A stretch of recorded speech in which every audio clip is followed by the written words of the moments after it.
Muy buenos días a todas y a todos. Mi nombre es Carlos Cáceres. Yo coordino esta iniciativa NEMUS, que está vinculada al proyecto IMPREP, en este proyecto de implementación de PREP en Brasil, México y Perú, apoyado por UNITAID.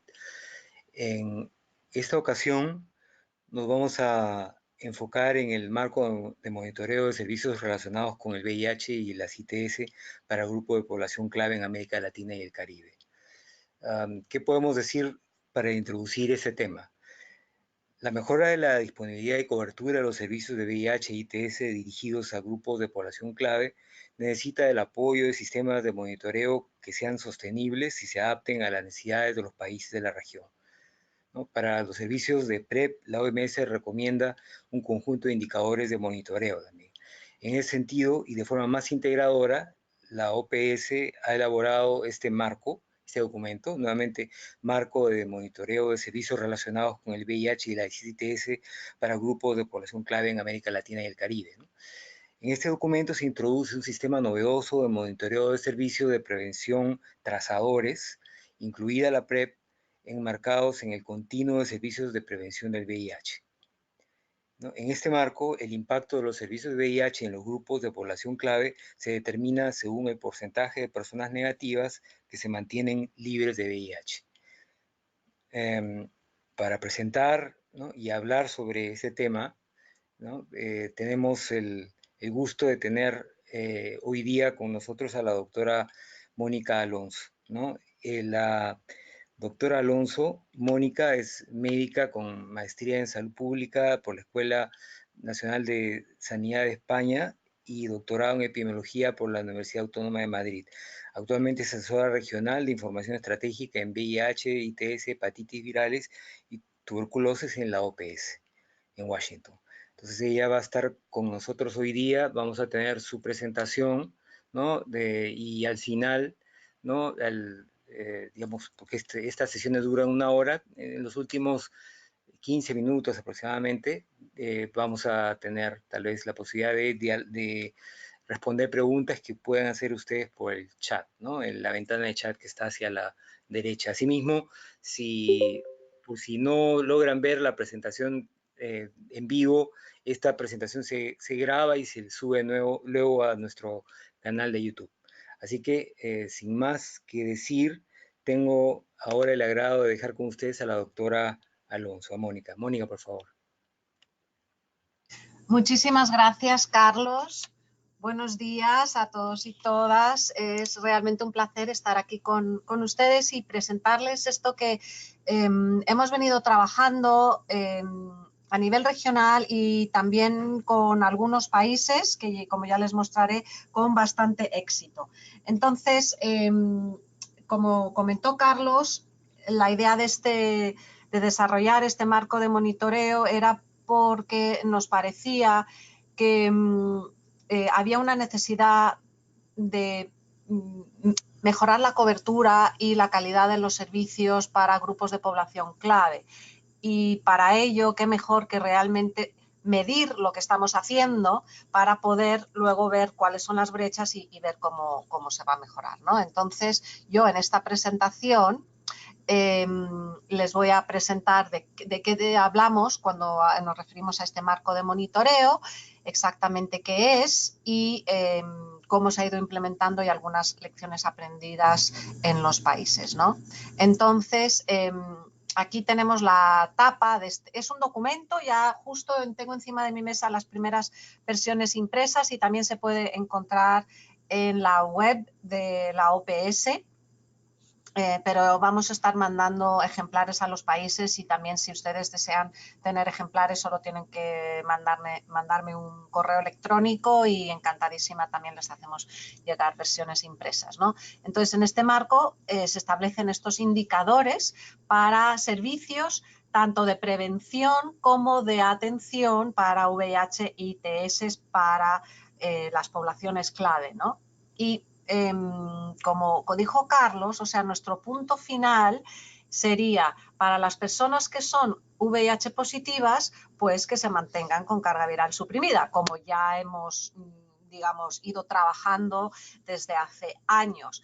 Pero para las personas que son VIH negativas, pero que tienen un riesgo incrementado de adquisición del VIH, el hito final es que esas personas se mantengan VIH negativas, ¿no? Entonces eso es lo que vamos a ir midiendo. Antes de empezar a mostrarles cómo se plantea el marco, una cosa que hemos visto que los países tienen, digamos, algunas concepciones un poco equivocadas es en la terminología de grupos de población clave, ¿no? Y cómo operativizar eso para los sistemas de información. Entonces, nosotros hemos puesto aquí una serie de preguntas muy sencillas para orientar a los países sobre cómo operativizar esta variable, cómo recoger esta información de quién pertenece a un grupo de población clave, porque la gente no va con la etiqueta en la frente y tampoco va realmente proclamando prácticas que son realmente, digamos, como bastante privadas, ¿no? Una concepción equivocada que existe ha sido confundir lo que es la orientación sexual con las prácticas sexuales. Entonces, muchos países, y esto yo entiendo cómo ha venido ocurriendo, porque los grupos de población clave han ido luchando por su reconocimiento. Y eso está muy bien, pero eso ha permeado en la parte de la epidemiología de tal manera que ha llegado casi a ser algo un poco contraproducente. ¿Y a qué me estoy refiriendo? Pues y esto lo podemos discutir después, porque no es que sea una cosa que, o sea, que sea muy sencilla y que tengamos totalmente resuelta. Pero es, por ejemplo, en los formularios, cuando se aborda a una persona en una consulta o en una preconsejería, se pregunta, ¿usted se considera homosexual, bisexual, heterosexual? Y en el fondo, y eso... Y a veces también se pregunta, ¿usted se considera gay o usted se considera trabajadora sexual? Y eso es lo que utilizan como variable para identificar a una persona de población clave. Y realmente las personas de población clave para satisfacer su necesidad de servicios, debemos de centrarlo en las prácticas que tiene esa persona, no cómo se considera esa persona, porque hay mujeres trabajadoras sexuales que no se consideran trabajadoras sexuales, sin embargo, sí que tienen prácticas de intercambiar relaciones sexuales por bienes o dinero, ¿no? O hombres que no se consideran hombres gay, pero que tienen relaciones sexuales con otros hombres. Entonces, y eso le va a suponer una necesidad de servicios de salud. Entonces, aquí ustedes ven algunas preguntas sencillas que se pueden hacer para centrarnos en eso, en prácticas y no tanto en orientación sexual de una persona. Porque si nos centramos en orientación sexual, vamos a excluir a muchas personas que tienen también necesidades de servicio y que queremos ir midiendo cómo se están ofertando esos servicios a ellos. Aquí tenemos cómo estamos planteando este marco de monitoreo y para poder medir algo tenemos que tener la idea conceptual de qué es ese algo. Entonces, ese algo es la continuidad de servicios. Y lo que tengo en esta presentación es la continuidad de servicios, el paquete básico de servicios para la población clave VIH negativa. Porque como he mencionado, en general, para la población clave VIH positiva, eso está bastante trillado, ya se sabe, utilizamos la cascada de atención, los que conocen su estatus, los que están en tratamiento, los que tienen carga viral suprimida. Pero resulta que para la población clave VIH negativa, ese paquete básico de servicios de prevención, pues está un poco disperso. Ha habido varias guías, pero nos parece que a veces los países están haciendo mucho énfasis en determinados servicios y poco énfasis en otros. Por ejemplo, mucho énfasis en que no hay bastantes condones, la gente tiene que utilizar más condón, hay que dar más condones y lubricantes. Sin embargo, a lo mejor se olvidan de otros servicios esenciales como son el PrEP o primero la valoración del riesgo de esa persona y su elegibilidad para PrEP y otras cosas, ¿no? Entonces hemos planteado aquí de forma continua, porque una persona no hay que abordarla en un solo momento, sino que si tiene un riesgo aumentado, como es las personas que pertenecen a población clave, van a necesitar servicios a lo largo del tiempo, no una sola vez y ya está, y chao, le hago la prueba de VIH y no le vuelva a usted a ver. Entonces, hemos planteado como una puerta de entrada, que sería hacer la prueba de VIH, entonces que conoce que su estatus VIH negativa, pero aquí habría, pues, a modo de ejemplo, porque esto es un esquema, no tiene por qué corresponder así en todos los países, depende de cómo es el modelo de atención, pues se le ofertaría condones y lubricantes, a lo mejor si tenemos pruebas rápidas para sífilis le hacemos un tamizaje de sífilis, habría un servicio de apoyo de pares para vincularle a servicios, por ejemplo, también si tenemos prueba rápida de hepatitis B, un tamizaje de hepatitis B, o esta persona podría entrar, conectarse a los servicios también, por ejemplo, solicitando profilaxis post-exposición, por ejemplo, del tipo no ocupacional. Entonces, eso sería un primer momento de contacto, pero luego nosotros queremos que esta persona se vincule verdaderamente a los servicios en el mismo concepto que tendríamos para las personas VIH positivas, que también se llama Linked to Care, ¿no? Entonces aquí tenemos un indicador de vinculación donde se define exactamente, pero aquí, para que entendamos, nos estaríamos refiriendo a más servicios, ¿no? Donde le haríamos, por ejemplo, una historia clínica y le valoraríamos el riesgo y, en este caso, su elegibilidad para PrEP. En caso de que sea elegible, pues le ofreceríamos la PrEP y le haríamos otras pruebas relacionadas y tratamiento, en caso de que sea necesario, relacionadas con ITS, ¿no? Prueba confirmatoria de sífilis, si antes se le hizo un tamizaje, tratamiento, se le haría una exploración y una valoración clínica para otras ITS. Y en caso de que tengamos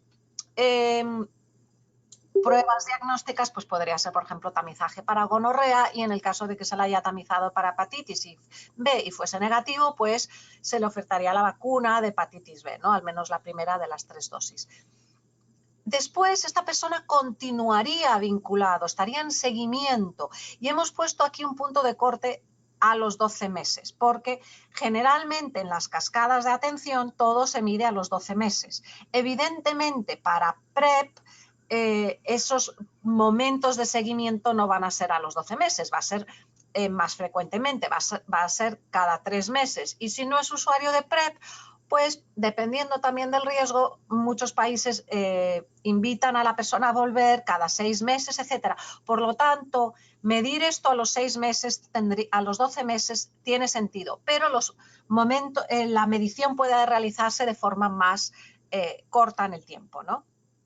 Entonces, a los 12 meses, de nuevo, esta persona se le volvería a valorar el riesgo, porque evidentemente el riesgo, las prácticas de una persona no son constantes a lo largo de toda su vida y su riesgo tampoco es constante, ¿no? Entonces se le vuelve a valorar el riesgo, si continúa en PrEP, pues perfecto, se valora la adherencia, efectos secundarios, etcétera, se le oferta la prueba de VIH, se le realiza la prueba de VIH y otras pruebas de ITS, ¿no?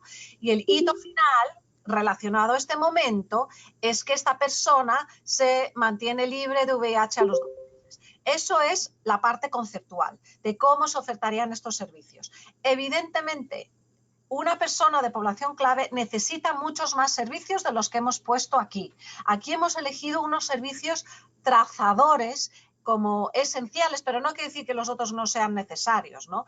También quiero resaltar que todos estos servicios que se han puesto aquí son recomendaciones de la OMS basados en una valoración GRADE, es decir, revisión de la evidencia científica y, digamos, un conjunto de expertos se reunieron para valorar si esto debe de recomendarse, ¿no? Entonces, existe recomendación de OMS para ofertar todos estos servicios, aunque, como digo, hay más que no hemos metido, pero si metía todos los servicios, primero, no me hubiera cabido en toda esta diapositiva, y tampoco los países, si no están midiendo nada, que empiecen al menos por esto, pero evidentemente servicios de violencia de género, planificación familiar, de abordaje de adicciones, de alcohol y drogas, etcétera. O sea, hay muchos más servicios que hay que ofertar, pero vamos a centrarnos en estos como trazadores.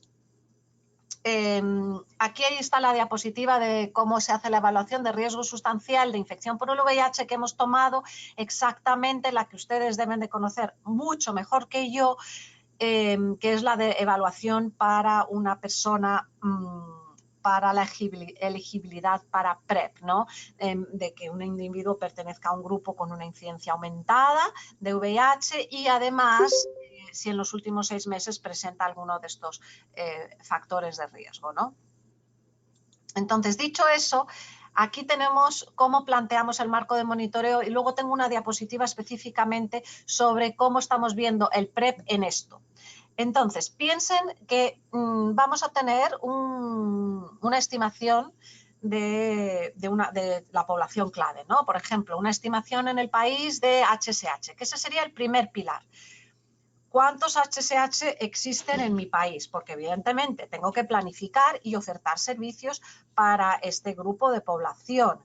Y en muchos países están ofertando servicios, de hecho, amigables, dirigidos realmente a las necesidades de esta persona, pero desafortunadamente en muchas ocasiones son un poquito servicios boutique, que a lo mejor son de buena calidad, pero tienen un alcance muy pequeño. Y para ello hemos desarrollado estas dos cascadas de prevención y de atención que nos va a poder indicarnos que también estamos ofertando estos servicios, a cuántos estamos llegando y ver si estos servicios son servicios boutique o realmente son servicios que van a hacer un impacto en la epidemia de VIH y de las otras ITS.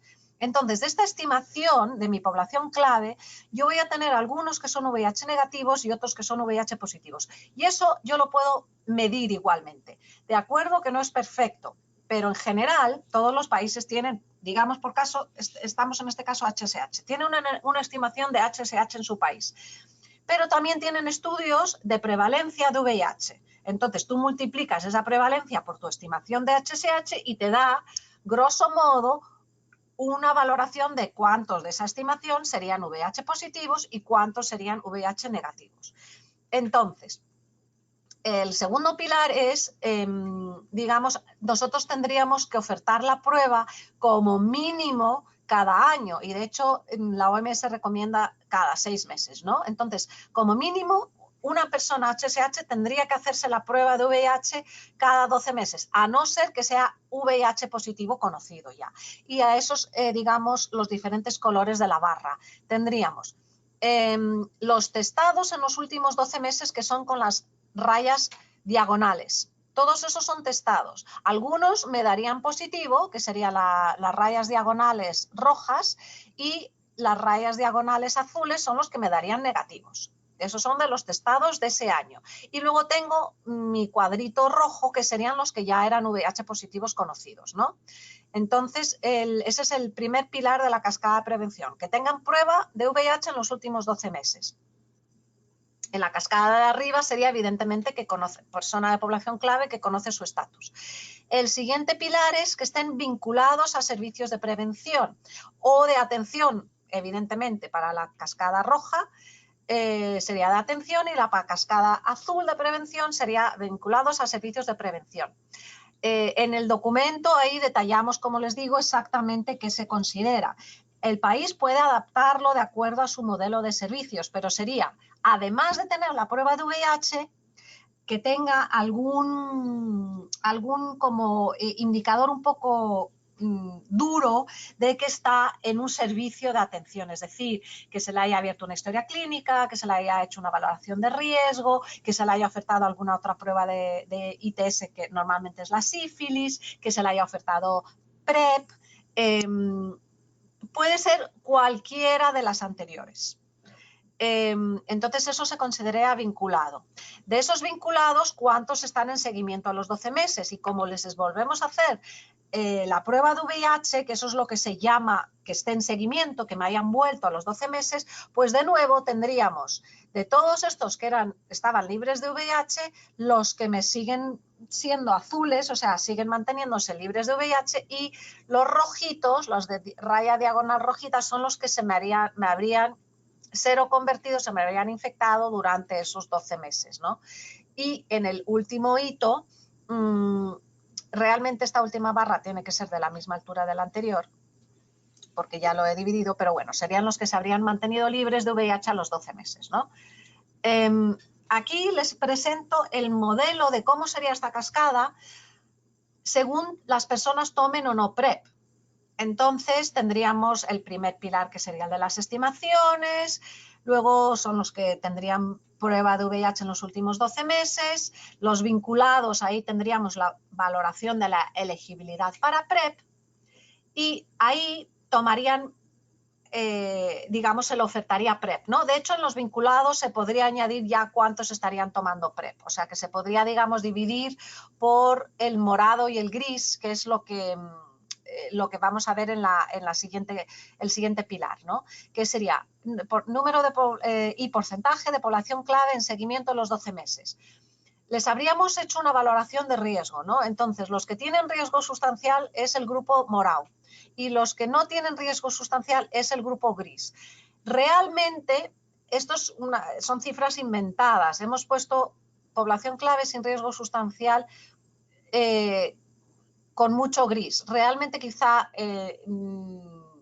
no sea exactamente así, sino que la parte gris sea más pequeña, pero como no tengo datos por ahora, estamos poniendo exactamente eso.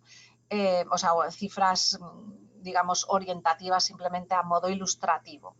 Tendríamos el recuadro morado oscuro, que sería población clave con riesgo sustancial en seguimiento que no está tomando PrEP, y la población clave con riesgo sustancial, con las rayas blancas y moradas, que está en PrEP. Y luego tendríamos, digamos, el resultado de la prueba de VIH a los 12 meses, el hito final, cuántos se han mantenido libres de VIH a los 12 meses. Entonces, de los que están en PrEP, pues realmente el 100% se habrían mantenido libres de VIH. De los que no están en PrEP, pero que tienen riesgo sustancial, posiblemente algunos se habrían infectado, y luego igualmente para los que en principio no tienen riesgo sustancial. Pero ahí también se puede valorar si las personas que hemos considerado que no tienen riesgo sustancial, que también está esa herramienta clasificadora, porque es posible que se nos escapen algunos, ¿no?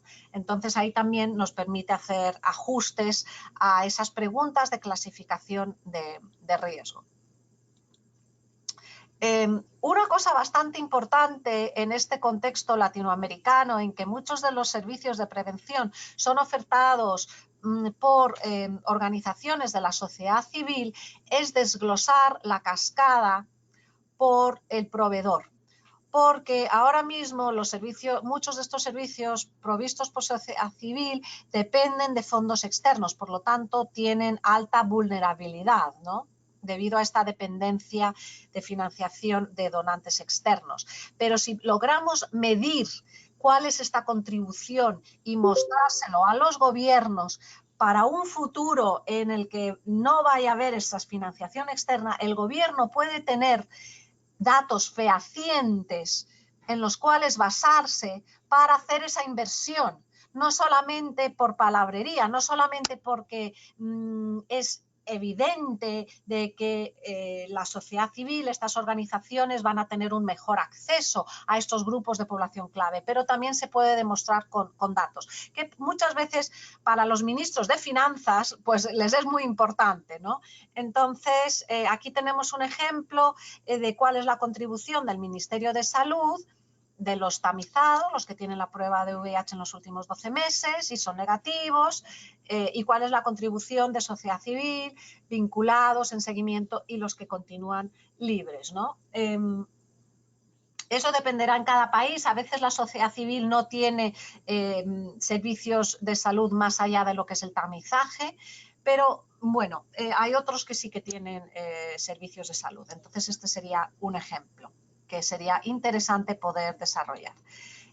Aquí están los indicadores para el monitoreo de servicios de PrEP establecidos en la herramienta de implementación de PrEP de la OMS, el módulo 5 que ustedes deben de conocer perfectamente. A modo recordatorio, les indico que estos son los 4 indicadores y los 3 primeros están incluidos en este marco de monitoreo. A lo mejor ustedes no han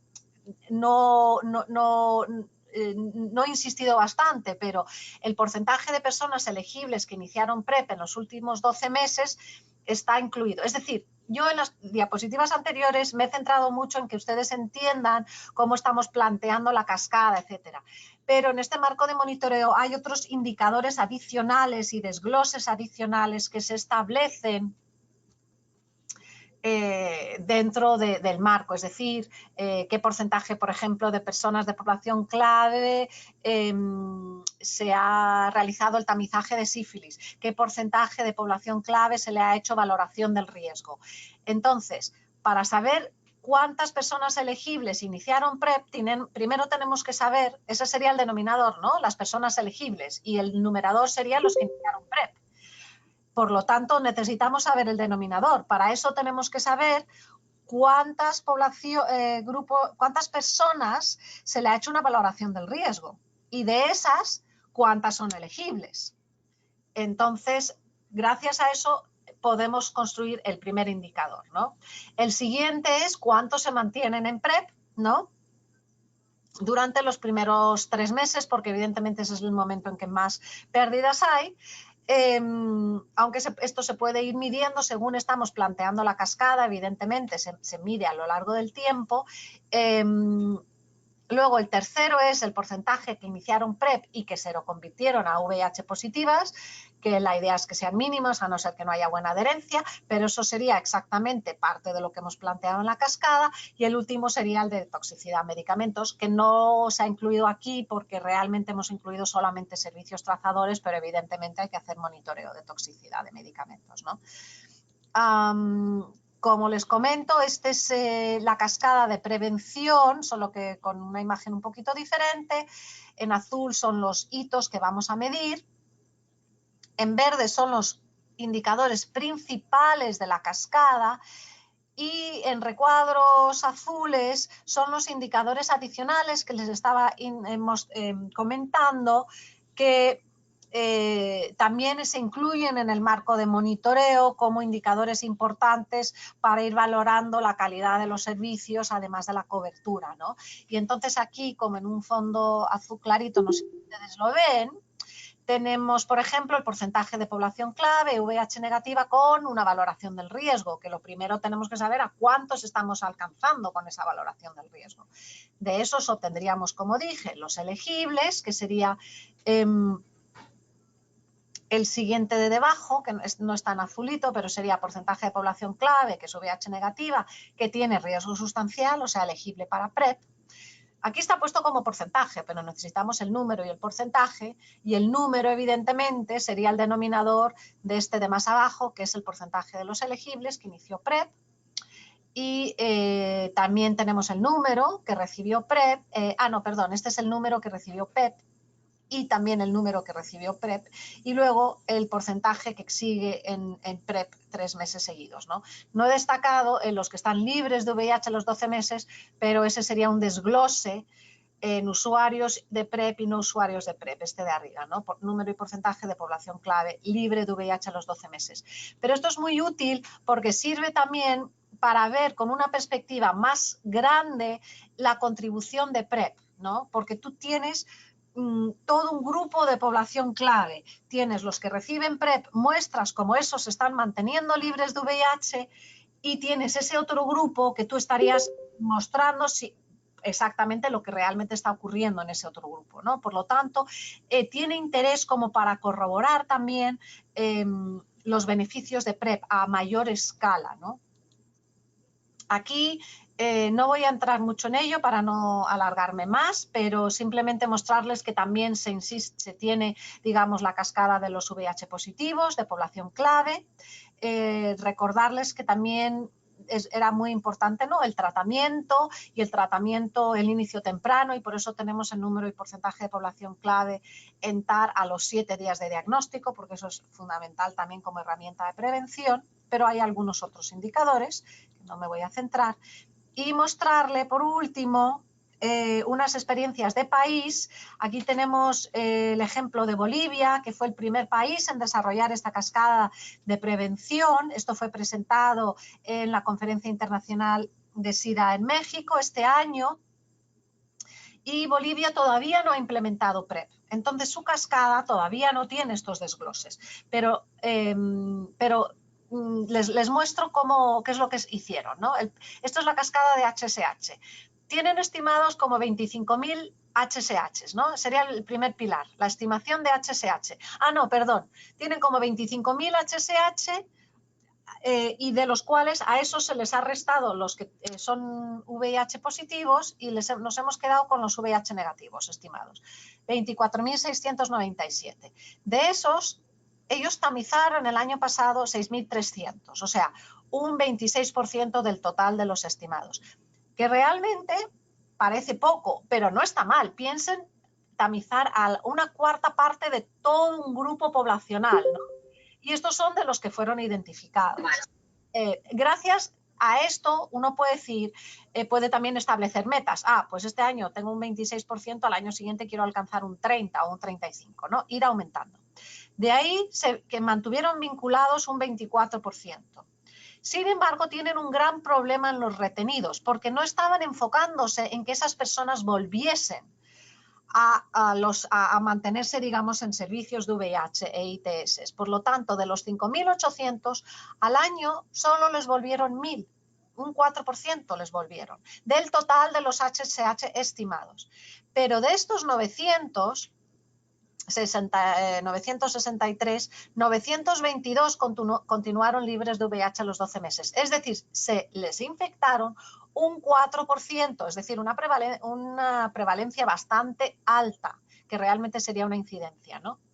Esto les ha permitido establecer varias acciones programáticas de mejora en los servicios.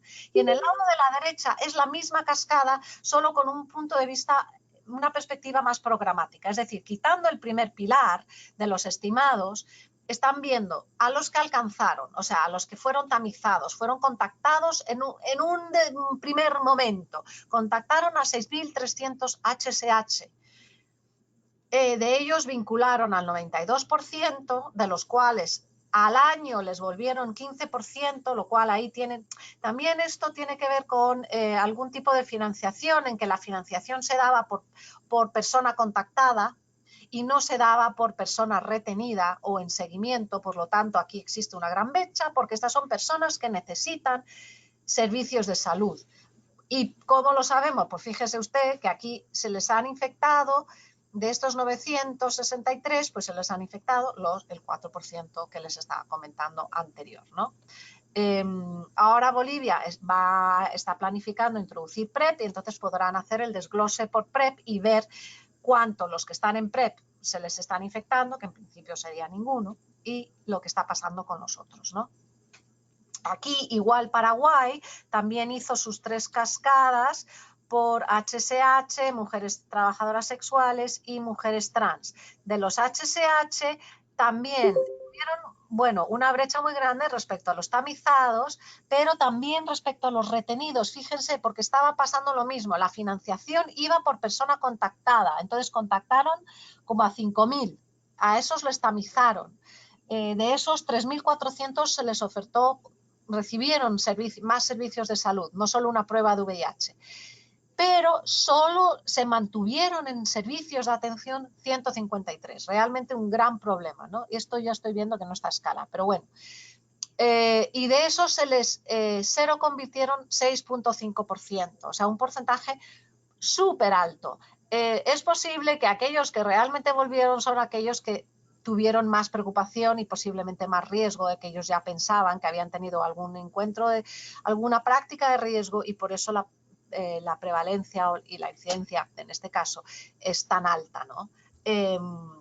Igualmente, Paraguay no tiene PrEP, por lo tanto no han podido hacer este desglose por PrEP, pero en cuanto lo empiecen a tener, que ya están planificándolo, pues la idea sería hacer esta cascada igualmente desglosada por población clave en PrEP y población clave no en PrEP.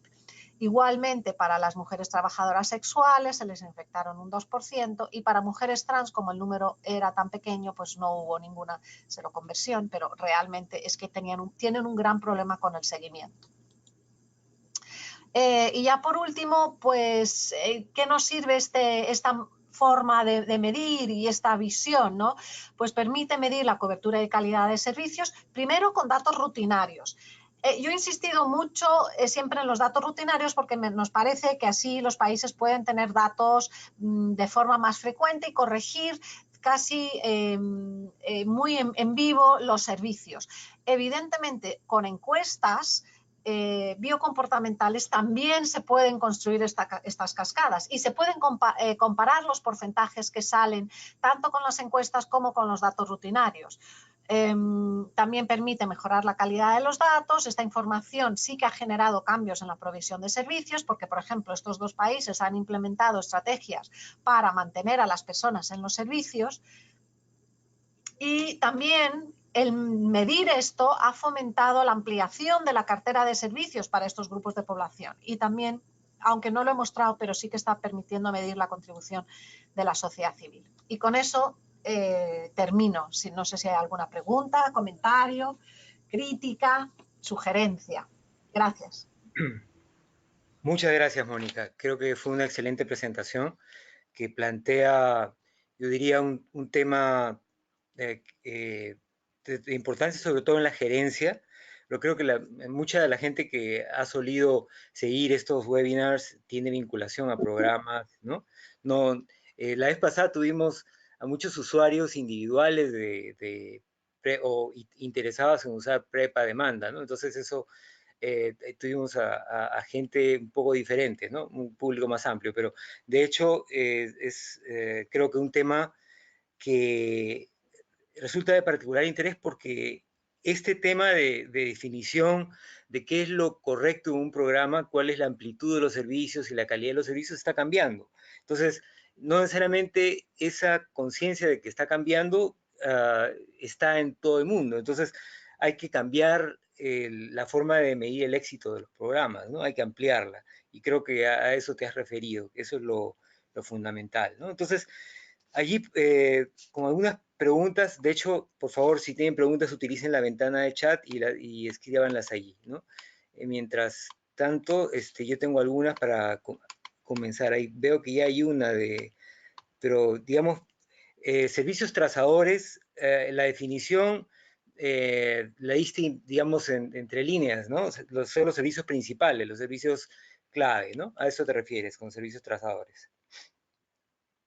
Sí, es que realmente la necesidad de servicios es amplísima, ¿no? Entonces hay muchos más servicios recomendados por la OMS, pero nos parecía que sí, que había que como que poner algunos que fueran los que realmente midiesen, sobre todo en un primer momento, ¿no? Porque si no, al final iban a acabar no midiendo nada. Y también a veces nos parecía que los países miden con mucho énfasis, hasta con nombre y apellido, y cuántos condones están dando a cada persona y no están midiendo otras cosas que son esenciales, como estas otras cuestiones. Entonces, si se fijan, yo casi no he hablado, no hay ningún indicador. Bueno, hay uno muy genérico sobre condones, porque nos parece que eso sobrecarga mucho. Y bueno, los condones tienen que ser como un insumo ampliamente disponible y ya, ¿no?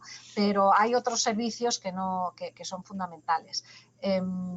Entonces, por eso hemos elegido estos trazadores.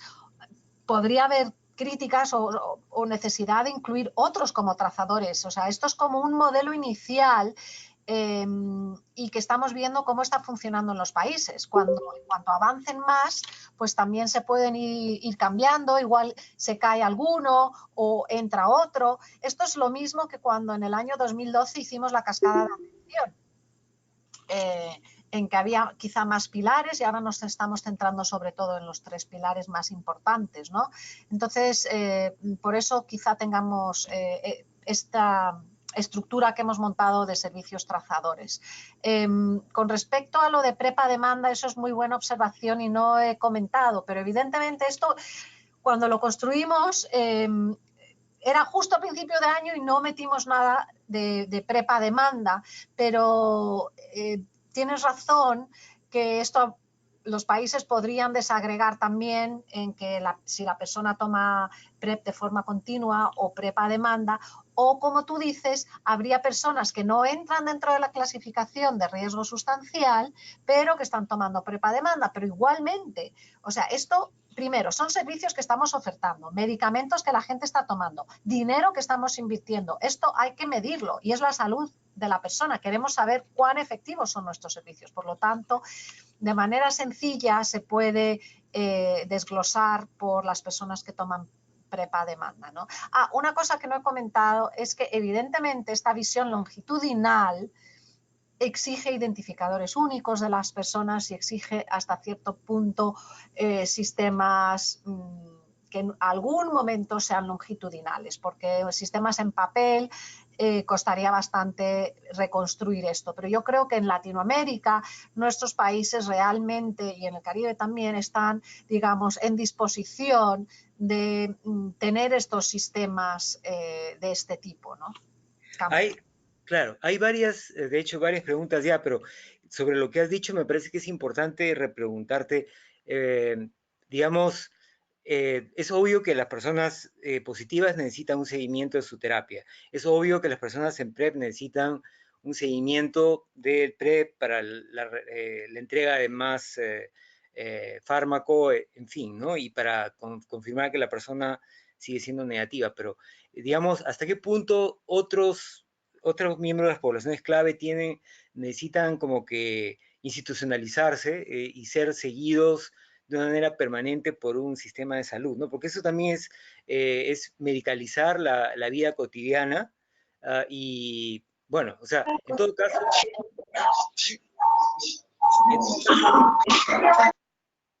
todo caso, algo que se puede hacer es, de pronto, que haya un reporte individual, o sea, por ejemplo, se podría plantear la prueba, la autoprueba cada 6 meses y hacer que la persona se conectara y pusiera la foto de su prueba y de esa manera digamos, la persona no tiene que ir a verse, pero hay como una conexión para efectos de saber cómo va el sistema, ¿no? Pero, digamos, el tema de la biomedicalización de la vida cotidiana y, digamos, por ser poblaciones clave. Entonces, al final es un poco un estigmatizar, porque no la población general no va a ser seguida. Estamos hablando de estos grupos especiales, ¿no? Sí, sí, eso es la verdad. Lo de la autoprueba lo hemos considerado bastante y tienes razón que yo creo que ahora estamos como en etapas tempranas, en que la recomendación es que las personas en PrEP vayan cada 3 meses, etcétera. Y bueno, yo no soy quien porque yo no sé del tema lo suficiente como para decir que no tendría que ser así. Pero yo me imagino que con el tiempo se van a ir desarrollando otras estrategias, como tú dices, para que la persona no tenga que ir cada 3 meses a la consulta, porque sinceramente todos queremos seguir nuestra vida diaria y no estar visitando un centro de salud cada poco tiempo, ¿no? Entonces quizá con estas otras estrategias de autoprueba, etcétera. Pero eso serían como estrategias intermedias, pero lo que estamos planteando hasta como a nivel macro es incluso medir esto cada año. Entonces, tener un chequeo cada año, vamos, yo creo que tengo que ir cada año, ¿no? Ya, con mi edad no sé si tengo que ir cada año o cada 2 años, pero me refiero que es prácticamente lo que hace todo el mundo, ¿no? Un chequeo médico anual, o sea que esto entraría como en algo un poco socialmente ya más aceptable, ¿no? Y que podría haber a lo mejor estrategias intermedias para asegurar que estos servicios se estén proveyendo, pero con un esfuerzo mínimo para el usuario. Totalmente de acuerdo. Aquí está preguntando, hay varias preguntas y Sí, sí. Bueno, Orlando exactamente habló de cómo es la financiación y entonces los que están en seguimiento no son financiados. Entonces nosotros y ustedes también que están trabajando con el fondo tienen que insistir. Esta publicación se la vamos a hacer llegar y ahí como viene lo de que la persona tiene que estar en seguimiento, pues pueden decir, mire, aquí esto es lo que está recomendando la OPS. Entonces para que, digamos, reenfoquen esa financiación adaptándola más a cómo es la necesidad de servicios, porque si no vamos a obtener estas coberturas bajísimas al año, ¿no? Y luego, con respecto a César, me hace varias preguntas, yo me voy a referir al tema del BPH. El BPH lo metimos en unos momentos muy iniciales. Sin embargo, no hay una recomendación por parte de la OMS ni por parte de otras entes, instituciones internacionales de vacunación. Y como existe esa falta de recomendación sobre ello, tuvimos que quitarlo.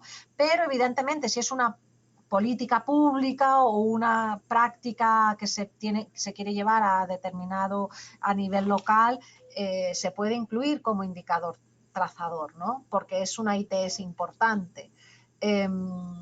Nosotros hemos puesto algo que nos parece que es útil para toda la región. Entonces hemos insistido en sífilis y gonorrea porque esas son las dos ITS que forman parte de la estrategia mundial de eliminación de las ITS. Pero es cierto que como parte de la eliminación mundial de las ITS también está la vacunación de VPH, pero está dirigido a adolescentes. Entonces no lo hemos incluido como parte del marco. No sé si hay más preguntas. ¿Qué tan factible sería agregar un monitoreo del estigma del personal de salud hacia las poblaciones clave? Sí, hemos incluido ese indicador, pero no lo hemos incluido, a ver, es que escriben al mismo tiempo, el tema de las inclusiones queer. Sí, eso habría que ver, pero para mí, a ver, vuelvo para atrás. Primero el estigma y discriminación y luego el tema de los queer. El tema del estigma y discriminación, hay unos indicadores que están en el marco mundial de reporte, ¿no? En el GAM, que todos conocemos. Y de hecho, hay unos indicadores del GAM que son porcentaje de población clave que no va a los servicios porque teme sufrir discriminación. Ese es un indicador, bueno, lo he dicho así muy, muy genérico, no me lo sé exactamente, pero bueno, era así como va el indicador. Y hay otro indicador para Latinoamérica y el Caribe basado en esa propuesta también de cero discriminación, que es de los que acuden a los servicios, cuántos han experimentado estigma y discriminación. Entonces, está ese indicador, yo creo que no lo hemos incluido en el marco de monitoreo porque está basado en encuesta, pero nos parece bastante importante que los países lo midan. No lo hemos incluido, sobre todo en esta primera edición, porque queríamos que fuese algo muy sencillo, y tampoco es tan sencillo, pero que fuese lo más sencillo posible para que los países lo adoptasen. Y luego ya ir construyendo sobre eso. Pero sí que tenemos en la sección de insumos, como la parte estructural, unos indicadores que nos parecía como los básicos que el país tiene que monitorear, que es que un determinado porcentaje del personal de salud y que trabajan en los centros de salud, no solamente, digamos, los médicos y las enfermeras, ¿no? Estén sensibilizados y capacitados en la atención a grupos de población clave. Entonces, que hayan recibido una capacitación cada 2 años. Eso, evidentemente, yo creo que ustedes van a decir, pero es que eso no asegura que no discriminen, ¿no? Pero bueno, por alguna cosa habíamos de empezar y nos parecía que eso era como lo básico de lo básico. Mínimo tiene que haber un programa de cada 2 años. Adelante, sí. Sí, sobre eso, ¿no? Bueno, el monitorear el estigma y discriminación en personal de salud es esa parte, ¿no? O sea, creo que eso en todo caso debería hacerse paralelamente, no solo el estigma y discriminación, de repente conocimiento del personal sobre sobre carga viral indetectable, sobre PrEP, sobre PEP, ¿no? Un poco porque algunos de estos indicadores no cambian porque el personal no entrega PEP, pese a que está aprobado, o porque el personal tiene temor por la PrEP, o porque no habla sobre carga viral indetectable porque teme que la gente no use condones, en fin, o sea, muchos de estos indicadores también pueden estar mediados por los preconceptos de los mismos proveedores de servicios, ¿no? Entonces, eso de pronto podría ser interesante tener un monitoreo paralelo de las creencias y actitudes de los proveedores, de modo de hacer cruces, ¿no? Ese es un punto allí. Y bueno, creo que hay, oh, perdón, te dejo mejor con eso porque hay las otras son diferentes, sí. Sigue nomás, por favor. Sí, sí, totalmente de acuerdo. Y de hecho, la cascada solo es un diagnóstico inicial. Y estos indicadores son como el diagnóstico inicial, que luego hay que profundizar en el porqué de esas cosas, ¿no? El porqué de esta brecha. Entonces, ¿por qué me viene poca gente? Pues a lo mejor porque es que les trato fatal, ¿no? Entonces, o sea, hay que hacer, digamos, el análisis de espina de pescado o otro tipo de análisis o triangular con estos otros indicadores. Totalmente de acuerdo, ¿no? Pero que a veces nos parecía que nos centrábamos, estábamos como midiendo muchos indicadores como sueltos y lo que estamos pretendiendo es ponerlo para ver, o sea, como que los árboles no nos dejaban ver el bosque, estábamos viendo árboles individuales y así al menos tenemos la idea de qué es lo que está pasando con mi bosque y luego ir identificando las causas. Con lo de la población queer, vuelto a lo mismo, o sea, evidentemente esto es muy interesante, pero lo que estamos planteando en este marco de monitoreo son las prácticas. Las prácticas que ponen a la persona a riesgo. Entonces, debajo de eso, evidentemente, está elementos de vulnerabilidad social, elementos de ostracismo, elementos de que les han echado de su casa porque tienen una identidad de género diferente de su sexo biológico, etcétera, ¿no? Pero aquí nos hemos centrado en la variable epidemiológica, digamos, pura, que es la práctica o bien sexual o de compartir jeringuillas, etcétera, que ponen a la persona a riesgo de infección de VIH e ITS. Entonces, así es como estamos recomendando que se mida, además, pero evidentemente hay que medir los otros elementos para poder entender más de una persona, porque no es solo la variable pura y dura de práctica, sino que está todo el contexto social en el que vive esa persona que incrementa su vulnerabilidad, ¿no? Ahora, Dime. claro, sí, ahora para este sistema de monitoreo, digamos, de acceso a servicios, la forma de definir la muestra sobre la base de la cual se estiman los indicadores es clave, ¿no? Porque, digamos, no se puede hacer un muestreo domiciliario, no se puede, o sea, si uno se restringe a servicios, lo está sesgando bastante. Entonces, al final, de pronto, otra opción es la encuesta en línea, como la que se hizo justamente la encuesta LAMIS, que se hizo el año pasado, que siguió el modelo de la encuesta europea EMIS y que en, en América Latina ha logrado 63.000, 64.000 respuestas entre enero y mayo del 2018, ¿no? O sea, es un número elevado, aunque ciertamente sesgado hacia los países grandes, ¿no? Porque no era una muestra propiamente dicha, se trataba de lograr un porcentaje de la población estimada de HCH en ese país, ¿no? Entonces, al final, el número de gente de Brasil, de México, es enorme.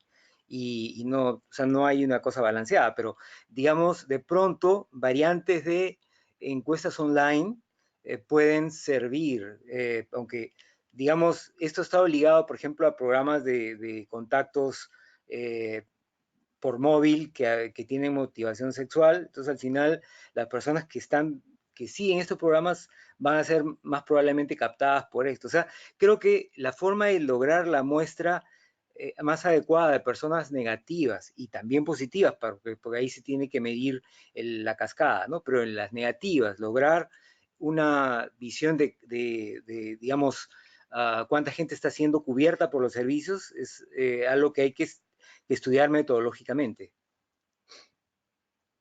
Sí, totalmente, totalmente. Y bueno, yo también tengo una pregunta, Carlos. Los resultados del LAMIS creo que están en el Atlas de ONUSIDA, ¿no? De población clave, creo, Se porque acaban- me mandaron un Sí, email, pero yo no he visto ningún informe sobre ello. ¿Hay alguno disponible? se está preparando un informe regional y también esa base de datos, como participaron todos los países de América Latina, no del Caribe lamentablemente, pero sí América Latina, entonces como había contactos en cada país, a los contactos de países que pedían la base, bueno, firmaban una especie de acuerdo y se les ha entregado la base. Entonces, esa información a nivel de país también va a poderse traducir en informes de país, ¿no? Ya, bueno, volviendo otra vez a lo que está comentando César Galindo, aquí tenemos el tema de la operativización de variables para grupos de población clave. Entonces, César, a ver, tienes razón, yo he insistido mucho en las prácticas y ahora te explico por qué, pero también está la identidad, porque aquí está, ¿se considera usted hombre, mujer, trans u otro? Y aquí en otro podrías poner intersexo, no sé qué, o sea, podrías tener la lista mucho más larga. Nosotros hemos puesto otro, digamos, que luego puede aclararse. Y cuál fue el sexo asignado al nacer. Entonces ahí con esas dos variables puedes, digamos, por ejemplo, identificar mujeres trans, etcétera, ¿no? El problema está en que los países se están fijando en estas dos variables para clasificar a una persona si pertenece a un grupo de población clave. Y eso no es lo que me determina mi riesgo. Mi riesgo es la práctica que yo tengo, porque yo, no sé, no creo que esto se dé, pero, por ejemplo, podría ser una mujer trans y no tengo relación sexual con nadie, por lo que sea, no tengo Así relaciones sexuales. es, claro. Entonces yo no tengo ningún riesgo de VIH o de otras ITS. Entonces a eso me estoy refiriendo, que no, incluso prácticamente no tendríamos que etiquetar a las personas de esta manera, o sea, o centrarnos tanto en eso. Eso es interesante para entender, digamos, el contexto social en el que vive la persona, que también es muy importante. Pero no nos olvidemos del tema de las prácticas, que son los que realmente, digamos, van a determinar el riesgo, digamos, más inmediato. Y respecto de eso, Mónica, digamos, una observación que hemos venido realizando, por ejemplo, en lo que ocurre en Estados Unidos, nos hace ver que en Estados Unidos prácticamente se ofrece, se prescribe PrEP a todos los HCH, ¿no? No sé si también se da con las mujeres trans, pero o sea, en la práctica, mientras que la recomendación de la OMS y lo que se está haciendo en otros países, porque los programas van a ser limitados, tal vez, es evaluar el riesgo sustancial. En países como Estados Unidos se da, digamos, la PrEP es casi como que el reemplazo de todo, ¿no? Entonces, digamos, ¿cómo se puede operativizar más claramente lo de riesgo sustancial? Porque eso al final va a depender de cada país, ¿no? O de las comunidades. Claro, pero por eso yo lo que yo estoy proponiendo es que lo midan, eh, o sea, que utilicen a lo mejor esta definición inicial, pero que miren qué también les está funcionando. Y eso vería uno en los grises, en los de estos últimos de la barrita gris, que serían los que serían no tienen riesgo sustancial, que de hecho esta barra, estos colores también deberían ir en la barra anterior. O sea, cuando tú les vinculas ya puedes clasificar con riesgo sustancial, sin riesgo sustancial. Y luego ver lo que les ha pasado. Porque si tú estás viendo que los que no tienen riesgo sustancial por esta definición que estás usando se te están infectando, pues posiblemente vas a tener que cambiar o tu definición o decir, pues simplemente voy a decir que todas las personas de población clave, por ejemplo, como tú estás planteando ahora mismo, lo que están haciendo en Estados Unidos. Si eres HSH, ya te pongo en PrEP. Entonces ya como que no tiene sentido. Eso es que como los países como quieren empezar poco a poco, pues creo que tiene sentido en este contexto de que están empezando a menor escala, poco a poco, entonces al menos ir abordando los que tienen, los que tienen el mayor riesgo de los de mayor riesgo, pero si lo van midiendo van a poder darse cuenta de que tienen que estar ofertando PrEP también a los otros. Seguramente, no lo sé, pero vamos a ver lo que nos dicen los datos. Eso Claro. es lo bonito de medirlo, ¿no? Exacto. Y bueno, cosas como, por ejemplo, PEP es una estrategia que es como la anticoncepción oral de emergencia, que es una estrategia de emergencia, pero que, bueno, si una persona la usa con frecuencia, está siendo, digamos, utilizada mal, ¿no? Y lo ideal sería, de pronto, se presta para una continuación una vinculación con la PrEP, ¿no? De la PEP a la PrEP. Y una cosa que sería bien útil también es, por ejemplo, eso lo hemos tratado de hacer justamente en el estudio LAMIS, tratar de definir una persona que está protegida desde el punto de vista de prevención, o sea, que puede ser una persona que utiliza, sobre todo para prácticas ocasionales, ¿no? Que utiliza preservativos o que está en PrEP regularmente, ¿no? Ya sea diaria o que utiliza bien la PrEP a demanda, o de manera excepcional que está en PEP, o personas que no tienen contactos con parejas ocasionales, tal vez. Entonces, un poco, que supongo por ahí va la definición que tú dices, una persona cubierta, que es una persona definida como que tiene esto, o esto, esto, o esto, ¿no? Sí, exactamente. Y esta es como la primera aproximación. Yo creo que según vamos teniendo más información, vamos a ir quizá mejorando esta definición, ¿no? Porque es una clasificación. Algunos se quedarán fuera, otros mediremos un poquito demasiado, aunque creo que los que están, o sea, igual se nos quedan fuera algunos. Pero aquí está, el uso previo de profilaxis posexposición. Se ha utilizado PEP en los últimos 6 meses, ya sería clasificado como en riesgo sustancial y Claro, elegible para PrEP. claro, claro. De acuerdo. Bueno, me estaba avisando justo que hemos cubierto la hora y nos hemos hasta pasado un par de minutos, así que solo creo que ha sido muy interesante como tú dices, es un modelo que puede seguir cambiando, va cambiando de acuerdo al uso y entonces creo que, digamos, las experiencias de los países, como tú has presentado para Bolivia y Paraguay, pueden también seguirse discutiendo conforme otros países adopten el modelo, ¿no? Pero creo que es algo que se requiere en muchos de los países y ojalá que pueda, digamos, expandirse, que la bondad del modelo pueda utilizarse en más lugares de la región, ¿no? Nada más.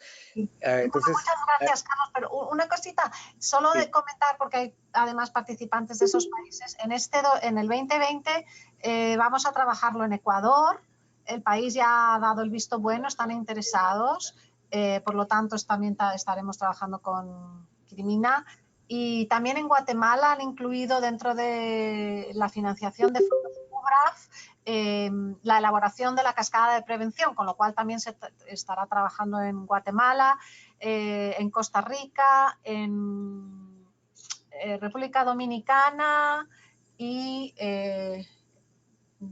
bueno, Honduras y El Salvador también lo están trabajando. Simplemente Excelente, comentarles. excelente. Muy Vale. bien, excelente. Entonces, porque en realidad hacen falta datos, ¿no? Y creo que yo vi esto cuando tuve que hacer esta plenaria a mitad de año en la Ciudad de México, que había muy pocos datos. Entonces, al final, felizmente, lo del AMIS ayudó, pero tenemos que volver a tener datos en la región. Antes teníamos muchos, ¿no? Sí, Bueno, totalmente. nuevamente, Bueno, muchas muchas gracias gracias. a ti por la excelente presentación. Gracias a todas y todos los participantes por sus preguntas y por acompañar la presentación hoy. Y esto será subido apenas se edite muy pronto en el canal de YouTube de Nemus. Muchas gracias, entonces. Gracias, un Saludos a abrazo. todos y a todos. Adiós.